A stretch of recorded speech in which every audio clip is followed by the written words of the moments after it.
effective deduction on their salary. So they're not paying as much tax on their gross salaried benefits. The 7.5% is the quantum that's allowed to be contributed to a pension fund. Now, in a study that we did, we challenged the existing status quo, and we asked, given that there is capital gains tax and given that there is income tax, does it work out that one is always better off investing through pension or provident or retirement annuity funds?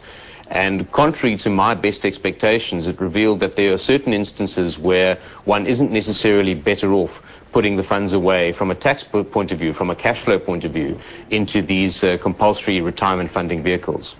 Now, I mean, putting it in elsewhere does require some financial discipline, doesn't it? I mean, can many afford to go to that route as well, especially in these difficult times? It does necessarily imply that there's some degree of knowledge. Certainly, South Africa doesn't have the greatest culture. And to the extent that people do commit funds to compulsory retirement vehicles, they're definitely preventing themselves from raiding the proverbial piggy bank.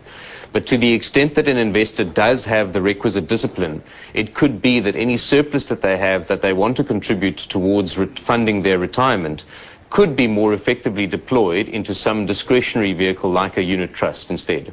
All right. What are some of the examples that your studies come up with where money could be placed in? Well, the fact of the matter is that in South Africa there is possibly too much choice regarding where one can invest. So in an effort to try and simplify this, we've simply said, look, there are roughly 600 unit trusts from which to choose in South Africa, and we think that's too many in any event. So to cut a long story short, if you're a young investor with a very long time horizon, you might very well be advised to invest in something like an equity unit trust, which invests in shares. In South Africa, most of funds invest in shares in the JSE, so you'll be in for quite a wild ride over your investment horizon, but on average you'll earn higher returns. If you're an older investor, then you're probably going to want something a little bit more stable, so there you're looking at funds that are characterized as balanced or flexible or stable type funds. At the end of the day, one really has to do one's research and examine the fund manager to whom you're entrusting the money. Make sure that you can understand what it is that they're going to do and seek the requisite advice where you need it. It's interesting you should mention that. I mean, it is important, I would imagine, to gain what I would say is investment experience to understand this sort of thing. Yes, definitely, and I think one needs to sort of go in gently if one's coming from a position of relative ignorance. To that end, financial advisors can be very helpful. I think in the first instance, though, it's very empowering to be able to know what it is you're doing yourself, and I think a lot of people feel quite intimidated by investment and investing. I think the first port of call really is to seek consultation with somebody who can provide assistance, and if needs be, pay that person in much the same way as you would pay a doctor or lawyer. And don't be afraid to ask the questions during that session. Where a financial advisor can be of particular use to you is in planning your financial future and setting out for you what your goals and objectives are and how it is you need to fund them. With that in tow, you can then make some decisions once you've narrowed the universe down somewhat, and as you move on, so you'll become more experienced and generate more insight into what it is you can do. Will the challenge be for many people to shrug off this idea that they can lose money investing elsewhere? Because there is this fear, isn't there? Oh, absolutely. Investing is as much about investor behavior as it is about rational analysis of the numbers. So there is a field of the science called behavioral finance, which actually examines how people react. Now, very typically, a lot of retail or lay investors will make the wrong decision at the wrong time. So typically, a lot of people will want to be buying shares when shares are looking very expensive or the market's kind of toppish, and investing in cash when the market's right at the bottom and it's a golden opportunity to be buying shares.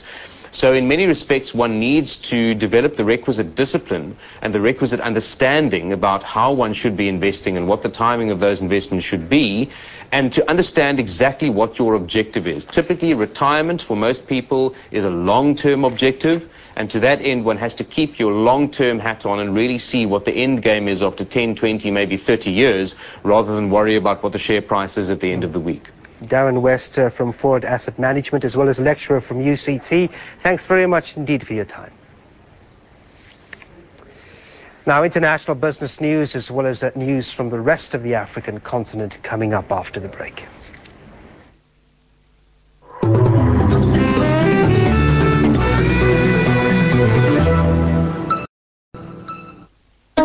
Great news for the Vodacom family. Now all Vodacom prepaid customers can enjoy up to 100% free calls on Yebo for less. That means you can say hello to Coco Mahala, say Fede to Amachita for nothing, say how's it to your Chinas for free, say Uleket for your chomis gratis, say mwah to that chick for next, holla to your peeps for no charge. Dial 1181 free to activate Yebo for less and get up to 100% free calls only from Vodacom. Babeza bonke. Conditions apply.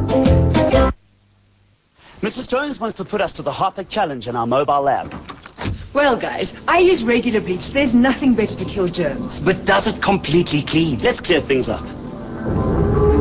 Look here. Bleach doesn't remove stains. It just lightens them, leaving behind a breeding ground for germs. Now watch as Harpic Power Plus effectively removes all stains, leaving no place for germs to hide. It's amazing. Your toilet's not completely clean. Let's Harpic clean. What if there was a way to capture the essence of nature's fresh scent? Now you can. Introducing new Airwick Aquamist.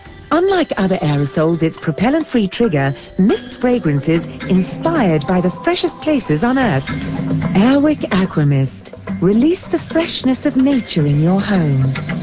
Thanks to its natural ingredients, Airwick Aquamist is also safe to use on fabrics. The best things come from nature. That's why I trust nature to take care of me, though germs can get in the way. That's why I love the gentle care and goodness that nature provides. New Dettol Natural with Dettol's trusted protection, plus calendula and chamomile extracts, gives me naturally healthy looking skin. Nature's goodness with trusted Dettol protection. New Dettol Natural.